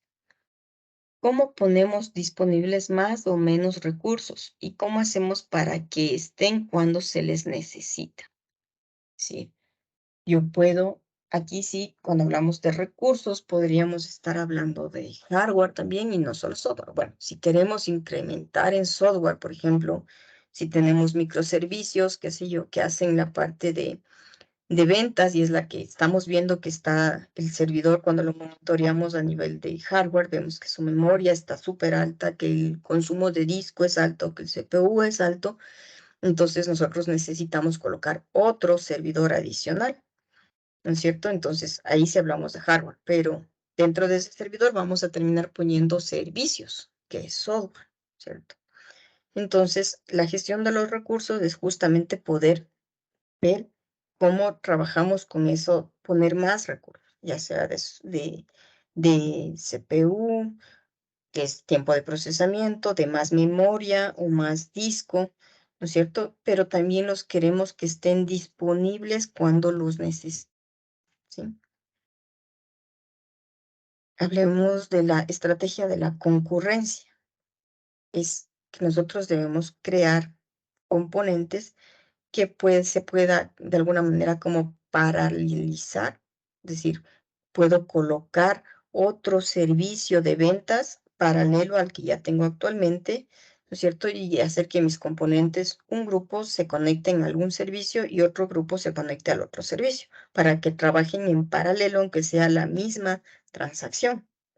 Y entonces, eso hará que el componente digamos que el primer componente se denomina el módulo desde el módulo principal. Yo llamo el módulo de ventas, que es el que le veo que está sobrecargado, ¿cierto? Que necesita más recursos. Entonces yo creo otro sistema, otro servidor, donde pongo todos los servicios de lo que es las ventas. Entonces, de alguna manera estos dos servidores van a trabajar en paralelo con el mismo servicio ventas, pero yo debo crear el sistema que llama ventas de forma que pueda conectarse con el un servidor o con el otro servidor. Eso es diseñar los módulos o los componentes que puedan trabajar en paralelo, que pueda decidir por cuál de los dos me voy a ir. Esa es la concurrencia, ¿no es cierto? Trabajar, paralelizar nuestro proceso. Las réplicas. ¿Cómo podemos duplicar el procesamiento o los datos para hacer más accesibles a estos recursos a nuestro proceso? Por ejemplo, si usted tiene el caché, el manejo de la caché, por ejemplo, la memoria en caché, suele ser uno de estas tácticas de réplica. usted inclusive puede utilizar, hay software que le permite crear réplicas en caché, de forma que usted cuando hace una consulta a la base de datos, se queda en el caché si hablamos de una aplicación web, en el caché del browser, en una base de datos de caché del browser, de forma que ahí está guardado todos los clientes y no tiene que hacer el viaje de llegar hasta el servidor donde está la base de datos y consultar de nuevo los clientes. Entonces, esas técnicas de hacer caché en memoria del browser, por ejemplo, pueden ser bien utilizadas para gestionar recursos y evitar que tenga que estar viajando hasta el servidor y así su sistema va a ser más rápido, ¿cierto? E inclusive existen plataformas que están ya desarrolladas para hacer caché en memoria. ¿Sí? Utilizar, por ejemplo, se le suele denominar un dataset desconectado, ¿cierto? Hay arquitecturas de Microsoft que inclusive nos permiten que usted coge, hace un select de los clientes y en ese dataset, pero que ese dataset ya está en el browser del cliente, ya no se fue hasta el servidor, y usted puede hacer la paginación en caché. Es decir, usted le muestra en pantalla los 10 primeros, la siguiente no viaja al servidor, sino que en caché nada más le muestra los 10 siguientes. La siguiente y puede mostrarle los 10 siguientes. Esas son técnicas bastante utilizadas. A eso se refiere en este caso réplicas. En tener una copia de la información que está en el servidor de base de datos en caché. Ese es un buen ejemplo. Aumentar recursos para poder medir y decidir cuándo crecer la cantidad de recursos que tenemos disponibles. Por ejemplo, Amazon, no sé si usted conoce, ¿cierto? Tal vez cuando vea Cloud, va a ver, pero vamos a hablar así, Amazon Web Service. Esta es la pionera de lo que es la computación cloud, ¿sí? Y entonces Amazon, la computación cloud es en la nube, yo puedo decidir contratar aquí servicios. Y lo chévere de Amazon, por ejemplo, es cuando usted crea algún servidor, ¿no es cierto? Usted decide, quiero contratar un servidor que tenga tanto de memoria RAM, tanto de CPU y tanto de disco, y por eso le cobran un valor, ¿sí? Y entonces, lo chévere de Amazon es que si usted ya entra a producción, ¿no es cierto? Y está haciendo ventas, inicialmente vendía solamente 10 facturas diarias, ¿cierto? Entonces necesitaba poquito CPU, poquita memoria y poquito disco. Y Amazon le da solamente, Amazon sí tiene la capacidad de medir cuántos recursos necesita su servidor web. Como está hace 12 facturas diarias es poquito, entonces le da la capacidad mínima de forma automática, sin que usted configure el servidor que le da es un servidor chiquito con capacidad poquita. Pero si empiezan a subir las ventas, digamos que van el tercer mes y ya no tiene 10 o 12 facturas diarias, sino ya tiene 1000 facturas diarias, solito el tamaño del servidor crece, tanto en CPU como en disco, como en memoria. Entonces, Amazon sí tiene esa capacidad de medir en producción y si ya le ve que está al 80% de lo que le dio, le aumenta solito, más CPU, más disco, más memoria. Si ya pasa el 80%, va creciendo. Esa forma de trabajar también suele ocurrir con las bases de datos. ¿Sí? También uno puede configurar para que la base de datos crezca de forma automática. Entonces dice, si la base de datos ya está lleno al 80%, crezca en un 10% más y va creciendo. Y luego ya está llena al 80%, crezca en un 10% más. Entonces, esa es la idea de aumentar los recursos, pero en lo general lo que buscamos es que evolucionen de forma automática, ¿sí? Entonces, si usted tiene la capacidad de hacer que su aplicativo crezca también de forma automática, para ello necesita poder medir qué recursos está usando para que crezca automáticamente. Yo creería que la base de datos sí se puede configurar, digamos, para crecer automáticamente. Crecer en el número de servidores o así, le veo mucho más complejo. Creo que esa tecnología sí todavía no ha sido muy pública, digamos que Amazon puede medir y puede crecer. Pero una buena estrategia podría ser que yo no coloco, por ejemplo, mis servidores, yo no me compro un servidor propio, sino que utilizo estas arquitecturas de cloud como Amazon, donde coloco ahí mi servidor. Me cuesta un valor, pero mientras va creciendo, va a ir creciendo de forma automática. Podría ser una buena estrategia. Esta es la gestión. ¿Qué es el arbitraje de recursos? Significa que en caso de un conflicto, es decir, en caso de haber múltiples eventos necesitando los mismos recursos, debemos poder decidir cuáles tienen prioridad, ¿cierto? Digamos, hablemos de la base de datos. La base de datos tiene un sistema de arbitraje de recursos, es decir, sobre una tabla usted puede hacer insertar, puede hacer delete, puede hacer update y puede hacer select, ¿no es cierto? Todas estas transacciones van a intentar usar el recurso que es la tabla sobre la cual quiere hacer estas actividades. Entonces, la base de datos tiene un gestor de recursos y usted puede configurar para saber a quién le voy a dar prioridad. Le doy prioridad a la inserción para que la inserción, cuando alguien pide insertar, sea más rápido la inserción. O le doy prioridad al select para que cuando alguien quiera hacer una consulta, lo primero que atienda siempre sean las consultas y deje como que en la colita los insert, los delete y los update. Entonces, ese es un arbitraje de recursos. Así como maneja la base de datos y uno puede configurar esas cosas, pues sería chévere también poder diseñar aplicaciones que tengan un arbitraje de recursos. Es decir, si sobre el cliente yo tengo transacciones para crear un nuevo cliente, para hacer selects de clientes, y al mismo tiempo, como estamos hablando de aplicaciones distribuidas, ver cuál de estas transacciones tiene mayor prioridad, el select o el insert, por ejemplo, suelen ser las que uno por lo general tiene que ver a cuál da prioridad, cuál es más importante. Entonces hablamos de políticas de planificación de tareas, donde yo puedo decidir a cada recurso que tiene, responder en el momento, eh, siempre y cuando, claro, estos recursos tengan alguna forma de comunicación sincrónica. Darles un acceso prioritario a esos recursos o postergar tareas y agendarlas para que se hagan en un futuro. Incluso puedo priorizar esos pedidos paralelos y decidir si un pedido es más importante que el otro y en qué orden se va a resolver, ¿cierto? Cuando hablamos, por ejemplo, del correo electrónico, el correo electrónico tiene esta política o la aplicación que maneja el correo electrónico me permite configurar políticas para decidir que los correos que llegan con prioridad urgente sean los primeros que me lleguen a mi bandeja de entrada. Si algo no es tan urgente, se quede en la cola hasta que ya esté un poquito más desocupado el servidor de correos y ahí me envía ese correo electrónico, ¿cierto? Entonces, esas políticas, poder implementar algún gestor o un arbitraje de recursos, a eso nos referimos.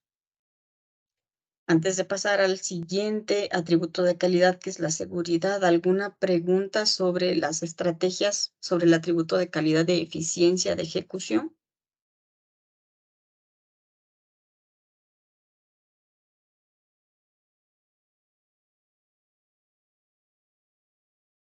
¿No? Continuamos entonces con el atributo de calidad, eficiencia, seguridad. Nuevamente, ¿cuál va a ser el evento o el disparador? En el caso de de la seguridad, un ataque, ¿cierto? Y lo que vamos a tener es tácticas para controlar esa seguridad. ¿Cuál va a ser el resultado?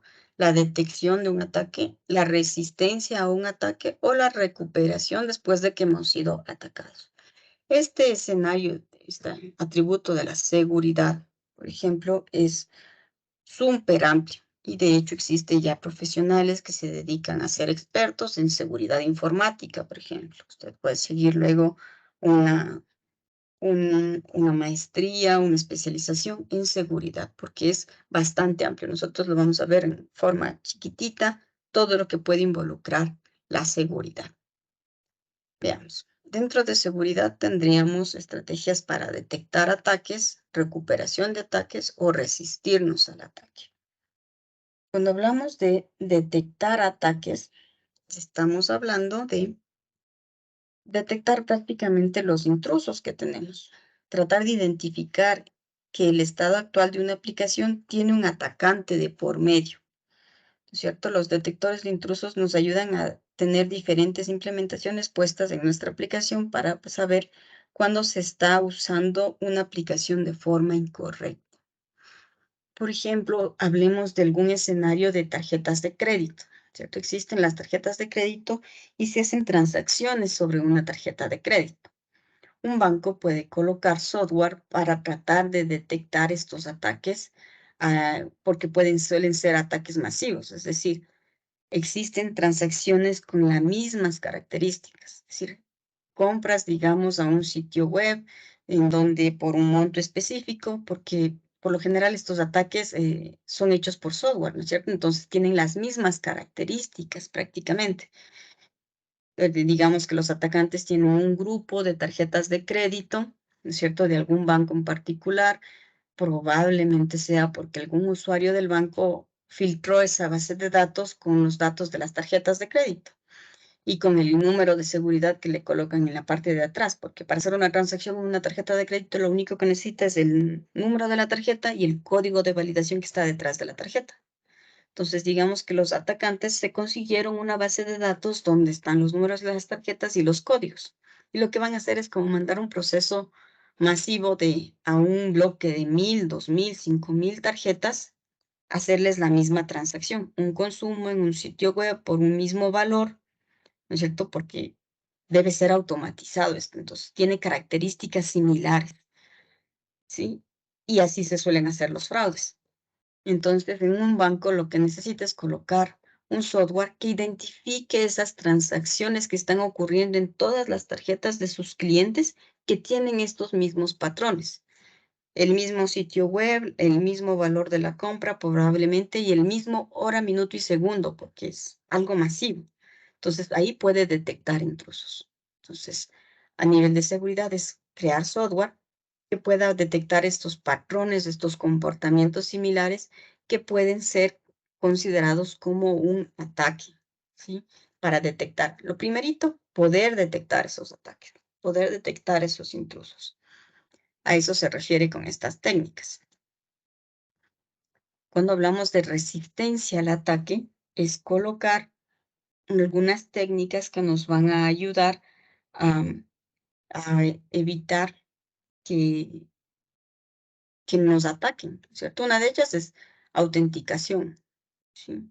En nuestro sistema, digamos, tenemos un sistema, si usted tiene técnicas de autenticación, ¿cierto? Y autorización, es decir, es importante que cuando diseñemos sistemas, nosotros autentiquemos usuarios de alguna forma segura, ¿cierto? Con métodos nivel 1, nivel 2, nivel 3, ¿no es cierto? De autenticación. El nivel 3 es uno de los más costosos de implementar, pero los más seguros, ¿cierto? Y autorización, y darle permisos a un usuario solamente a lo que necesita hacer. Eso es vital cuando está diseñando un sistema. Todo un módulo de seguridad. Entonces, así al cajero solo le permite acceder a lo que necesita hacer el cajero. Solo el supervisor, por ejemplo, puede anular facturas. ¿Sí? Entonces, el supervisor colocará una clave específica, autentica que es un supervisor y autoriza a que se anulen ciertas facturas. Importante. Si usted no tiene autenticación y autorización dentro de su sistema y cualquiera que lo pueda ejecutar tiene acceso a su sistema y poder hacer cualquier cosa, registrar préstamos, registrar ventas, anular préstamos, sería fatal. Entonces, parte de las técnicas de la seguridad es resistencia al ataque. Colocar un módulo de seguridad bastante fuerte en su sistema que tenga autenticación y autorización. Confidenciabilidad de los datos. ¿A qué se refiere esto de la confidenciabilidad? Significa que, por ejemplo, yo no debería en un sistema guardar las claves. Es decir, yo no puedo colocar un sistema de seguridad dentro de mi aplicativo donde en la base de datos esté guardado Pepito Pérez, usuario P. Pérez, clave 1234. Y la gente de tecnologías de información pueda ver las claves de todos los usuarios. Y existen. La mayoría, no la mayoría, pero un buen porcentaje de sistemas tiene de forma clara grabada la clave. Entonces alguien de TI puede coger y decir, quiero hacerme pasar por el oficial de crédito Juan Pérez, y la clave de Juan Pérez, me voy a la tabla de usuarios, veo el campo clave y dice que la clave es 1825. Ingreso como Juan Pérez 1825, ¿sí? Entonces, cuando hablamos de confidencialidad, debería ser de técnicas en donde ciertos campos, como las claves, no estén guardadas en la base de datos de forma clara.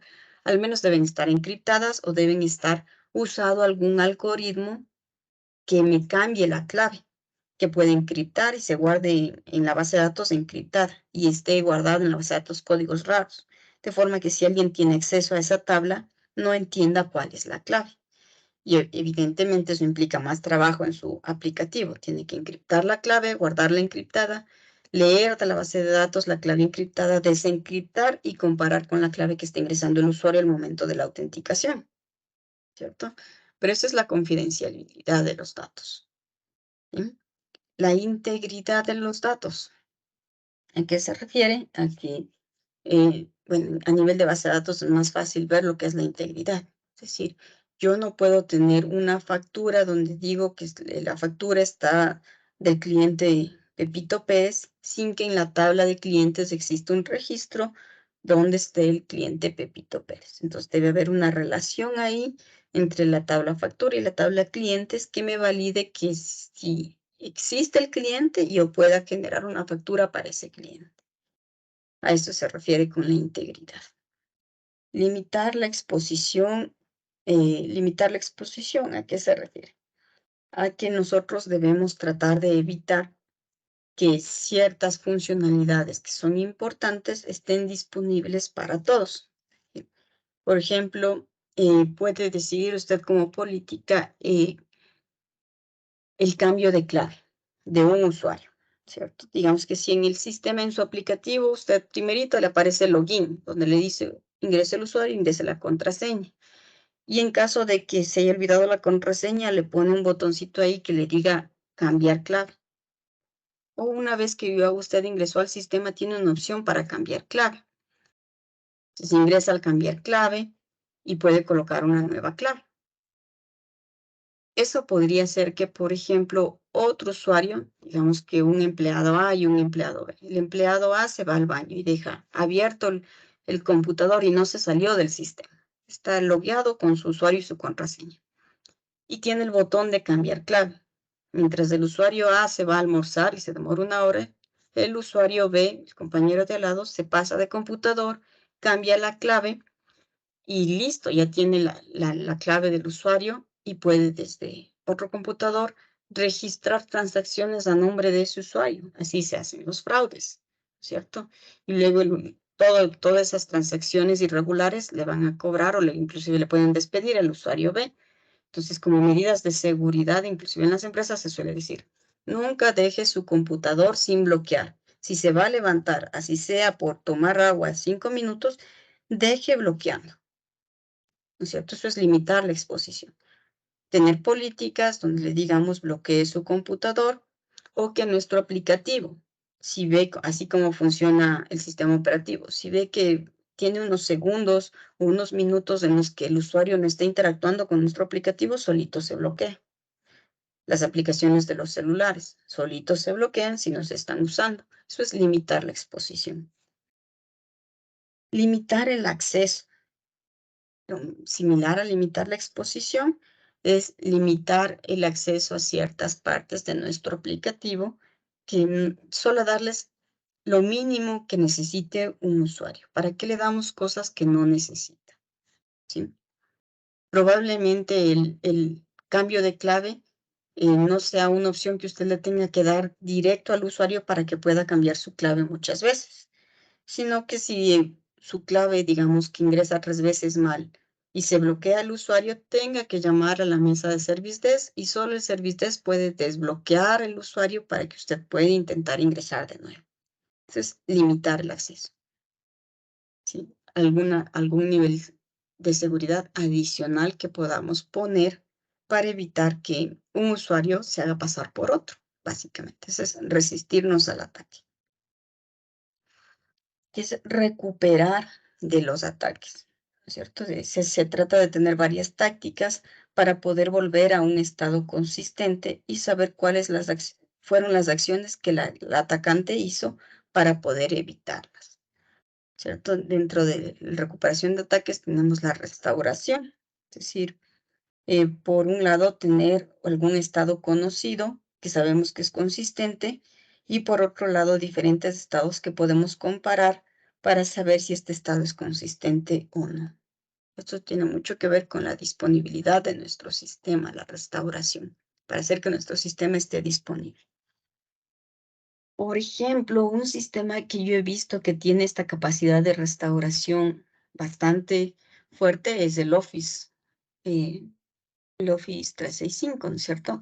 Donde usted en un documento, por ejemplo, puede regresarle algún estado en particular. Yo puedo regresar un documento hacia cómo estaba ayer, cómo estaba anteayer, cómo estaba hace un mes, cómo estaba hace una semana y restaurar la copia de en ese momento cómo estaba mi documento, ¿sí? Yo he visto que inclusive cuando hay algunas empresas les ataca este virus, el ransomware, que le encripta los documentos, ¿cierto? Usted le encripta su drive del OneDrive, por ejemplo, me encripta y yo no puedo ver todo esto. El OneDrive puede regresarme a la versión que tenía ayer, ¿cierto? Yo restauro mi sistema a como lo tenía ayer, voy a perder unos poquitos cambios, pero ya pierdo todo ya regreso a un estado de mi OneDrive antes de que el virus le haya encriptado todito por completo, por ejemplo. Entonces, esa es la restauración, tener puntos a los cuales yo pueda regresar mi sistema. Entonces, a nivel de base de datos existen estrategias de restauración, ¿cierto? Yo puedo restaurar mi base de datos hacia 10 minutos, hacia 30 minutos, hacia una hora, hacia un día, hacia un mes, ¿cierto? Puedo restaurar.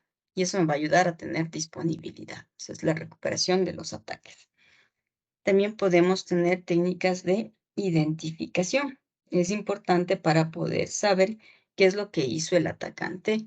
Y aquí vamos a hablar de trazas de auditorías, donde guardemos y sepamos exactamente todos los pasos que dan nuestros usuarios para saber qué hacen. Y probablemente nuestros usuarios tengan una lista de pasos que hacen para saber si una transacción es correcta y poder detectar al atacante cuando no ejecuta todas estas acciones en el mismo orden y así identificamos cuáles son acciones hechas por el atacante y cuáles son transacciones reales hechas por nuestros usuarios.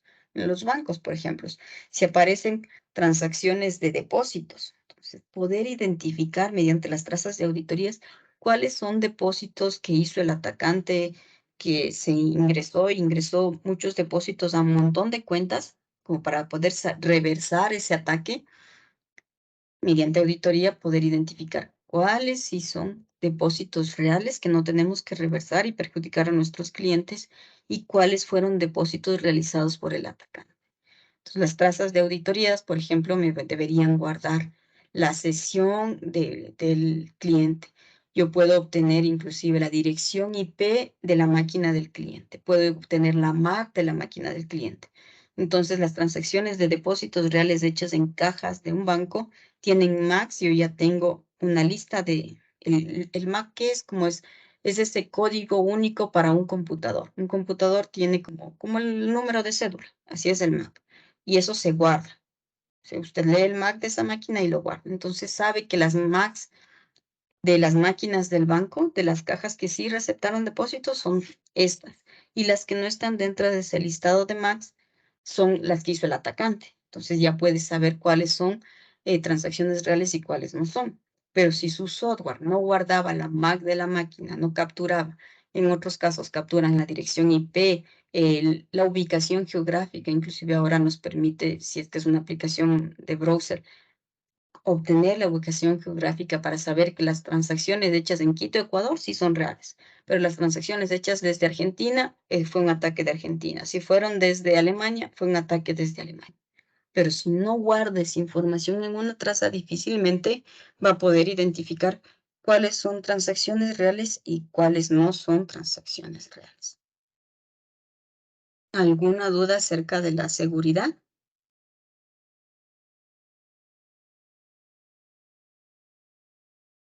¿no?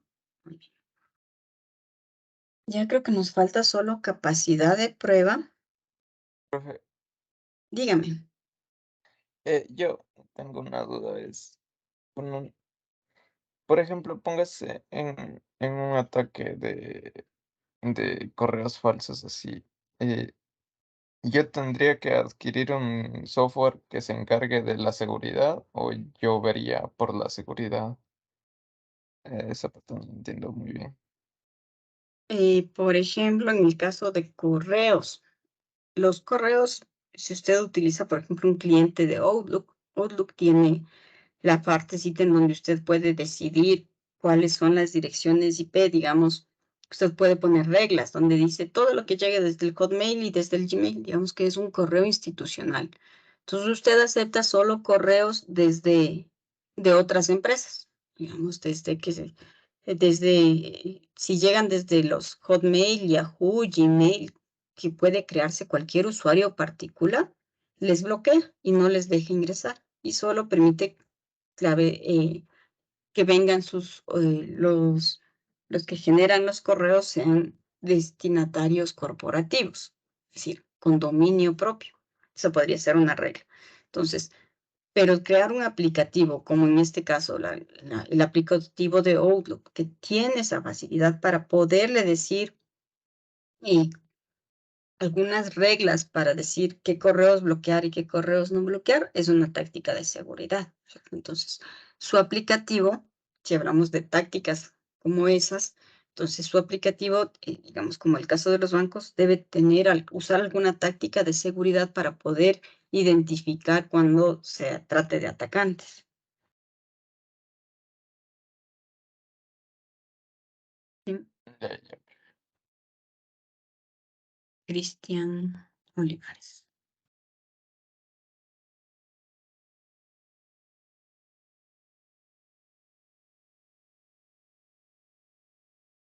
Muy bien, en cuanto a seguridad, ¿nadie más?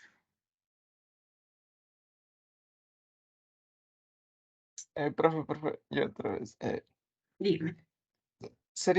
¿Cuál sería mejor, tener un servidor en la nube o un servidor propio? Depende qué va a hacer. Digamos que si usted quiere poner un servidor web, algún servicio web, donde ya tiene un sinnúmero de transacciones, digamos, o pone un servicio donde sus clientes ya son fijos y no va a crecer, y son pocos, yo pondría un servidor in-house, ¿cierto? Me contrataría mi DNS, mi nombre de dominio, y pondría un servidor en mi data center. Digamos que usted tiene que evaluar eso siempre cuál le sale mejor en función de costos. Ahora, si yo voy a poner, por ejemplo, para hacer pruebas, estoy queriendo probar un producto y quiero vender a través del Internet, qué sé yo, un videojuego, quiero vender a través del Internet. No sé todavía si me va a ir bien o me va a ir mal. Invertirme en un servidor grande que soporte el videojuego y todo eso, digamos que le va a costar $20,000 implementar ese servidor y usted solo quiere probar si su juego va a ser llamativo a otros usuarios y lo van a comprar.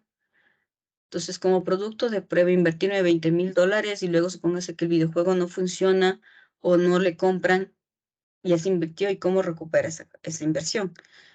Si se contrata un servicio en la nube, digamos que paga $80 al mes, usted puede probar durante un mes, le va a costar solo $80 el poder probar y no tuvo que invertir $20,000 en un tremendo servidor.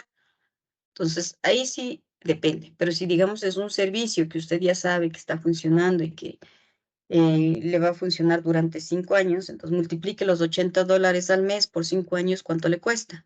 Digamos que le llegara a costar, y no son $80 porque tiene más recursos, entonces Amazon lo mínimo $80, pero si le da más memoria, más CPU y está usando más, ya le cuesta, qué sé yo, $300 al mes, multiplique por tantos meses, por tantos años y cuándo recuperó su inversión. En Amazon sigue sin tener un servidor, es decir, después de 5 años usted tiene que seguir pagando como el arriendo, pero si ya hubiese recuperado esa inversión y le convenía comprar su propio servidor, ya tendría su servidor. Pero recordemos que la tecnología también tiene su tiempo de uso, ¿no? los activos de servidores y todo se deprecian fácilmente porque así funciona la tecnología. Entonces, no es que un servidor después de un año cuesta más o cuesta lo mismo, se va a depreciar. En 8 años ya un servidor ya queda obsoleto, ya no sirve para nada. Entonces, eso es como que medir, en su caso, para qué voy a usar, cuál es mi realidad, cuántos usuarios tengo, quiero probar, es un producto de prueba que estoy sacando, un producto mínimo viable, se suele decir cuando quiero poner en producción y medir cómo, si va a tener acogida por los usuarios. Entonces me invierto en Amazon nada más, en algo chiquito, o puede haber soluciones cloud más económicas. Ocean creo que se llama, uno que me da servidor cloud, pero gratuito. Entonces eso ya le toca medir, dependerá del escenario siempre. ¿Quién preguntó? Olivares, profe, gracias.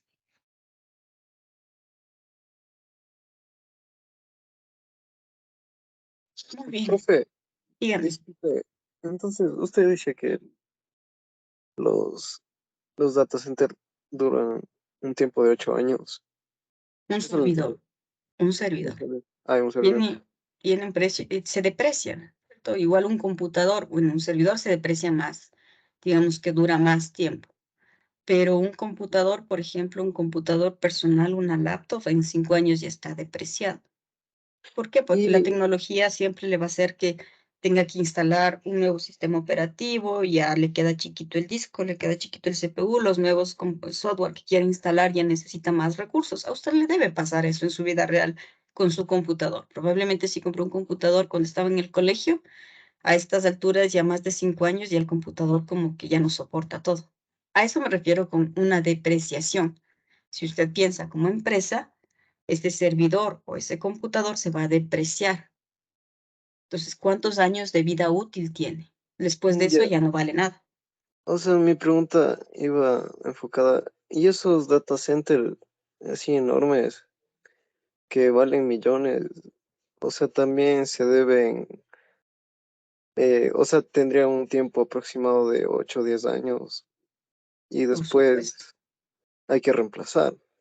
Sí, eso es lo que suele ocurrir en los bancos, digamos que en nuestro país, ¿cuáles son las empresas más grandes tecnológicamente hablando, que tienen data centers más grandes?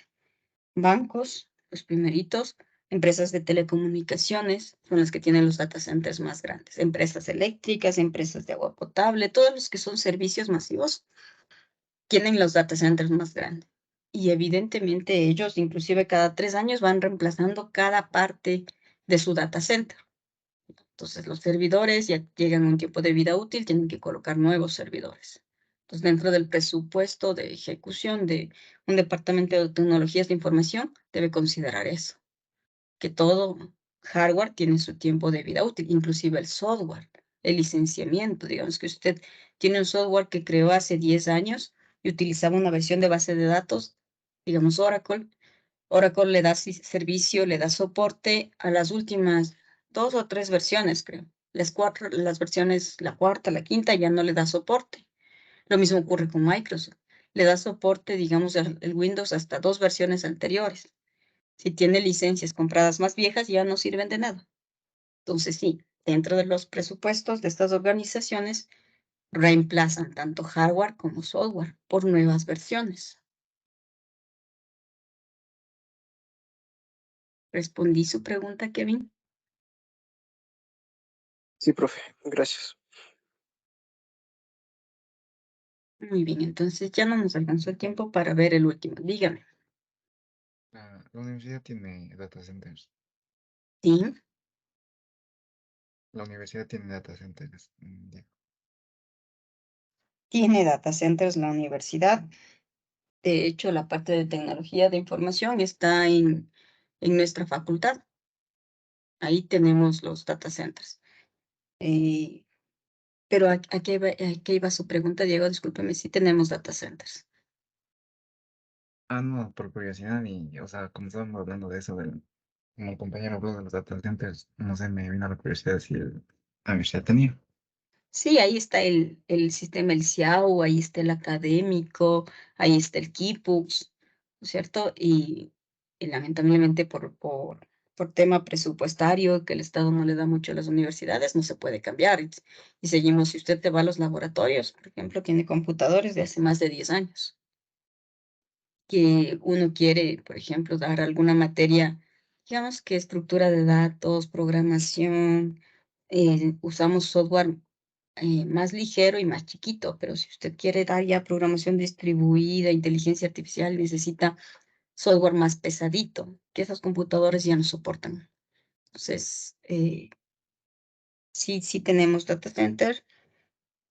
Por tema de presupuestos, manejamos versiones bastante viejitas. Y por ahí va su pregunta. Dígame, John. Y para, por ejemplo, para esas materias que son ya con más, un poco más complejas, están para eso hay unos Mac, me parece haber visto unos Mac de computadores. ¿Son para esas tipo de materias o para que hay esos laboratorios? Hay un laboratorio de Mac, por ejemplo, que es orientado a la parte de diseño. Digamos que hay software de diseño muy chévere que funciona mejor con computadores Mac. De hecho, el punto fuerte de las Mac es la parte de diseño. Entonces, yo recuerdo en la malla anterior a la de ustedes, había bastantes materias de diseño. Ahora creo que se ha quedado con unas 2 materias de diseño y se daba en esos laboratorios porque esas computadoras Mac servían para eso. Pero no, inclusive para las nuevas materias de la nueva malla, programación distribuida, programación en paralelo, los profesores que dan esas materias están pidiendo que se cree un nuevo laboratorio, porque ¿cómo prueban programación paralela si no tienen computadores con doble procesador? Están pidiendo que se implemente un laboratorio que tenga computadores con doble procesador y cosas así, de forma que ustedes puedan probar ahí todo ese tipo de programación.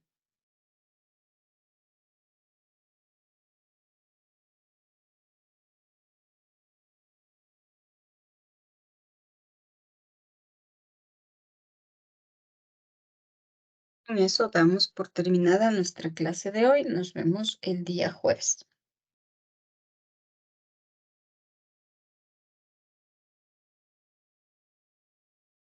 Gracias, hasta luego. Hasta luego con todos. Hasta luego, Inge. Yo Hasta luego, Inge.